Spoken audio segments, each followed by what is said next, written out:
नमस्कार आजी, आपलं नाव आणि गाव सांगा. माझे नाव पुतळाबाई सिद्धू शेळके, गाव सडा बोडकेवाडी, तालुका जिल्हा सातारा, पोस्ट वाघापूर. अच्छा, आपली कालवड आहे. हा. तर हिला काय झालं होतं आजार? आजार झाला होता तिला, संडास लागलं होतं रक्ताचं.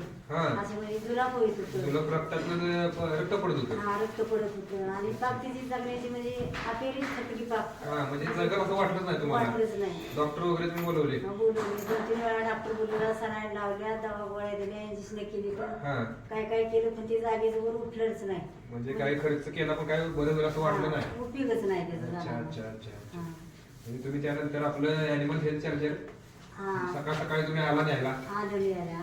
हा. आणि मग ती औषध दिल्यावर मग चांगली झाली ती. हा, चांगली खायला झाली. लागली? हा, खायला लागली, पियाला लागली आणि ती त्या लेवल मध्ये आली चांगली. आली ना? अरे वा वा, छान गोष्ट आहे. तर तुम्हाला याचा अनुभव कसा वाटला? चांगलं वाटलं आम्हाला. म्हणजे मी आता आणि ही चांगली झाली म्हणजे बहुत लोकांना मी अजून सांगेन. हा, ही सर्व जनावरांना चारा, अशी सगळी जनावर कंटेंट होतील. हा. धन्यवाद. धन्यवाद.